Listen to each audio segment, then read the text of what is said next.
جی السلام علیکم، میں ہوں حسنین جمیل۔ آپ سب احباب کا بہت بہت شکریہ، آپ ولاگس کا سلسلہ پسند کر رہے ہیں۔ سب سے پہلے میں لانگ مارچ کے حوالے سے بات کرنے سے بھی پہلے میں ایک حادثے کے حوالے سے بات کروں گا۔ لاہور میں ایک لاہور کے مسافات میں جو ایک حادثہ ہوا، ہماری ساتھی صدف نعیم صاحبہ کا جو جام بحق ہو گئیں آزادی مارچ کے کنٹینر کے تلے آ کے دب کے، اور بہت افسوسناک واقعہ ہے۔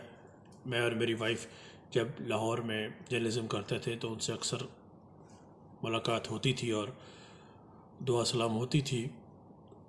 خدا اللہ تعالیٰ ان کو غنی کی رحمت کرے، ان کے خاندان سے دلی تعزیت پرسا۔ ان کے ہسبینڈ نعیم صاحب جو تھے فوٹوگرافر تھے، وہ بھی ہمارے ساتھی دوست بھائی ہیں۔ اللہ تعالیٰ سب کو صبر جمیل عطا فرمائے۔ پاکستان میں صحافیوں کے عجیب دگردوں سے حالات ہیں اور عجیب و غریب دگرگوں معاملات ان کے ہیں۔ کبھی عارف حمید بھٹی کو افیئر کر دیا جاتا ہے، کبھی عمران ریاض کو گرفتار کر لیا جاتا ہے، کبھی ایاز امیر صاحب پہ تشدد کرا دیا جاتا ہے، کبھی جمیل فاروقی کو گرفتار کر لیا جاتا ہے، کبھی صابر شاکر کو افیئر کر دیا جاتا ہے۔ اور اب تو یہ افواہیں پھیل رہی ہیں، افواہیں پھیلائی گئی کہ صابر شاکر بھی ملک سے بھاگ گیا، وہ نہیں آئے گا، ارشاد بھٹی بھی ملک سے بھاگ گیا، وہ نہیں آئے گا، عمران ریاض بھی ملک سے بھاگ گیا، وہ نہیں آئے گا، اور عمران ریاض تو واپس آ گیا۔ آج ہم نے دیکھا کنٹینر پر اس نے عمران خان صاحب کا انٹرویو کیا۔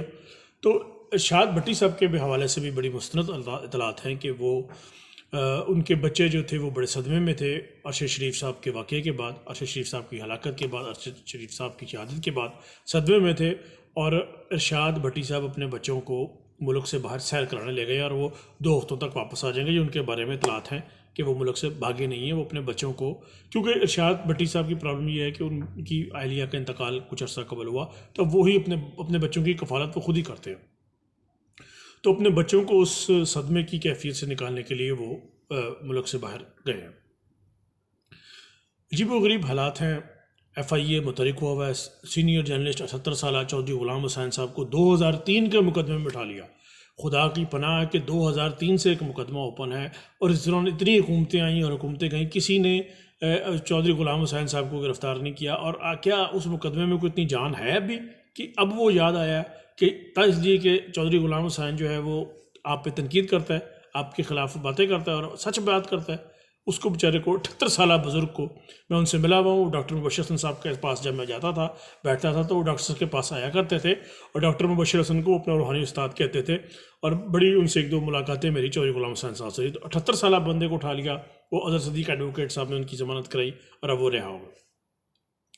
یہ ہے پاکستان میں صحافیوں کی سچویشن، اور اتنی خوفناک سچویشن ہے کہ کچھ تو بیچاروں کو تنخواہیں نہیں ملتی، اور جن کو تنخواہیں مل جاتی ہیں ان کو پھر اندر کی خبر نکالنے کے لیے اسائنمنٹ ایڈیٹر جو ہے وہ ایسی جو ہے وہ ان کو ہلا شری دیتے ہیں کہ جس کے بعد وہ بیچارے نہ گھر کے رہتے ہیں نہ گاٹ کے، اور بہت برے حالات ہیں۔ تنخواہوں کا پرابلم ہے، اس وقت جان کے تحفظ بنے ہوئے ہیں، جان کے لالے پڑے ہوئے ہیں۔ جو حکومت آئی ہے اس نے صحافیوں کو بدترین تشدد کا نشانہ بنایا گیا، ان کی زبان بندی کر دی گئی ہے، کئیوں کو آفر کر دیا جاتا ہے، کئیوں پہ مقدمے بنا دیے جاتے ہیں۔ تو پاکستان میں صحافیوں کا بہت خدائی حافظ ہے، اور مجھے لگ رہا ہے کہ اگر یہ سلسلہ آگے چلتا گیا تو پاکستان میں جو ہے زبان بندی کے ایسے، جنرل ضیاء کے دور میں بھی ایسے معاملات نہیں ہوئے جو اس موجودہ 13 رکنی مکس 4 حکمران اتحاد نے کر دی۔ عمران خان صاحب کا لانگ مارچ چل رہا ہے، کامیابی سے چل رہا ہے، اور وہ انہوں نے ایک نیا طریقہ اختیار کیا ہے۔ وہ پچھلے لانگ مارچوں کی طرح اب ایسا نہیں کرتے کہ جو کراؤڈ لاہور سے ان کے ساتھ چلا ہے وہ اسلام آباد تک ان کے ساتھ جاتا ہے۔ اب وہ ہر شہر میں کراؤڈ بدل لیتے ہیں۔ لاہور کا کراؤڈ لاہور میں رہ گیا، آگے وہ لاہور کراس کر کے کاموکی گئے تو وہاں سے کراؤڈ ملا، کاموکی سے آگے وہ امن آباد، گکھڑ منڈی، گجرانوالے تک جا رہے ہیں۔ تو ہر شہر کا اپنا کراؤڈ ہے، اور وہ کراؤڈ چارج ہوتا ہے۔ یہ ان کی حکمت عملی بڑی شاندار ہے۔ کراؤڈ چارج کراؤڈ کے ساتھ وہ چل رہے ہیں، اور ایک شہر کے بعد اگلے شہر کا کراؤڈ ان کے ساتھ چلتا ہے، پھر اس کے بعد اگلے شہر کا۔ اس طرح وہ ایک مسلسل انہوں نے گورنمنٹ کو جو ہے وہ پریشرائز رکھا ہوا ہے۔ اور جب یہ کراؤڈ سارا جب راولپنڈی اکٹھا ہو جائے گا تو پھر پورے پنجاب سے کراؤڈ دوبارہ جا کے راولپنڈی ہوگا، پھر کے پی کے سے بھی کراؤڈ آئے گا، پھر بلوچستان سے بھی کراؤڈ آئے گا، پھر کشمیر سے بھی کراؤڈ آئے گا، پھر گلگت بلتستان سے بھی کراؤڈ آئے گا، پھر سندھ سے بھی کراؤڈ آئے گا۔ اور سب سے جو افسوسناک بات یہ ہے کہ پاکستانی سیاست میں کہ پہلی بار ہوا ہے ہمارے 75 سالہ تاریخ میں، وطن عزیز کی تاریخ میں پہلی بار ہوا ہے کہ ایک وفاقی وزیر داخلہ کو جس کی ایک ذمہ داری ہوتی ہے، جو صرف ایک جماعت کا وزیر داخلہ نہیں ہوتا، وہ پورے پاکستان کا وزیر داخلہ بند ہوتا ہے، اس کو نفرت اور تشدد کی علامت بنا کے پیش کیا جا رہا ہے، اس کا نام لے کے لوگوں کو ڈرایا جا رہا ہے کہ جیسے وہ کوئی ڈریکولا ہے، اور ویسے اللہ معاف کرے ان کے کام ایسے ہی ہیں، جو کچھ انہوں نے مال ٹاؤن میں کیا اور جو کچھ انہوں نے مبینہ طور پر سلمان تاثیر صاحب کی شہادت جس طرح ہوئی. میں نے یہ نہیں کہتا کہ سلمان تاثیر کی شہادت نون لیگ نے کروائی، لیکن جو چند محرکات تھے ان میں سب سے اہم محرک جو سب سے اہم نقطہ تھا وہ نون لیگ کے اس وقت کی حکومت کا ایک بیانیہ تھا جو سلمان تاثیر کے خلاف بنایا گیا اور ان کو گستاخ رسول ثابت کر کے ان کو مروایا گیا. اس وقت کے وزیر قانون تھے اس وقت پنجاب کے رانا ثناءاللہ، اس کے بیانات دیکھ لیں. اور نون لیگ کے ایک ایم این اے جو تھا وہ جلسوں میں کہہ رہا تھا کہ جو سلمان تاثیر کو مارے گا میں اس کو اتنے پیسے دوں گا. اور دیکھیں آج افسوس کس بات کا ہے، افسوس اس بات کا کہ آصف علی زرداری جو ہے وہ اس کا بیٹا کابینہ میں اسی کے ساتھ بیٹھتا ہے جس نے اس کے گورنر سلمان تاثیر کو مرایا.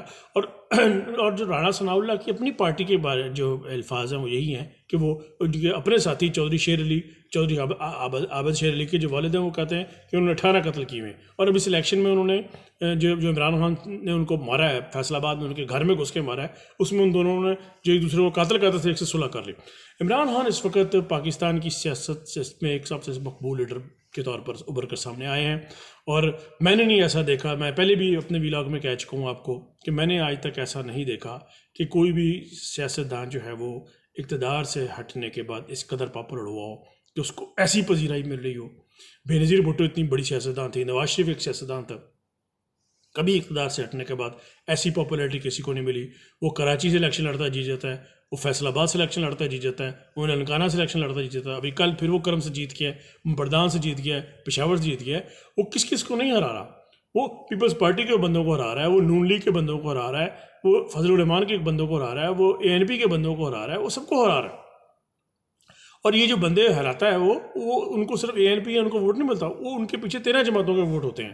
تو یہی وجہ، یہی خوف ہے کہ جو وہ ان کو اس وقت اس قابل نہیں، وہ اس پوزیشن میں نہیں جانا چاہ رہے، وہ یہ نہیں چاہ رہے کہ ہم الیکشن کرائیں، کیونکہ یہی خوف ہے ان کے اوپر، یہی خوف ہے ان کے اوپر. یہ خوف کا ایک کیا کہیں ان کے اوپر مسلط ہو چکا ہے کہ عمران خان جو ہے وہ ناقابل شکست ہوتا جا رہا ہے، اسے ہم کیسے پکڑیں، اسے ہم کیسے ہرائیں. تو عمران خان کا لانگ مارچ گجرانوالے سے آگے جا چکا ہے، اور دیکھنا یہ ہے کہ جو وہ گجرات اور آگے جاتا جائے گا اور ان کی فائنل حکمت عملی کیا ہوگی. اس پر عمران خان اپنی پتے شو نہیں کر رہا. لانگ مارچ کا بھی انہوں نے اچانک اعلان کیا، اور بقول ان کے 15 لاکھ بندے لے کر وہ وہاں پہ پہنچ جائیں گے، اسلام آباد کے فیض آباد پہنچ جائیں گے، اور پھر اگلی حکمت عملی کا اعلان کریں گے. سیاستدان مبالغہ رائے بھی کرتے ہیں نہیں ہوں گے اتنے بندے، لیکن اگر لاکھ سے اوپر بھی ہو گیا، 2-2.5 لاکھ کے قریب ہو گیا، تو کیا اتنے بندے کو سنبھالنا آسان ہے؟ کیا فوج اور رینجرز جو ہے وہ اپنے وہاں پہ گولی چلائیں گے؟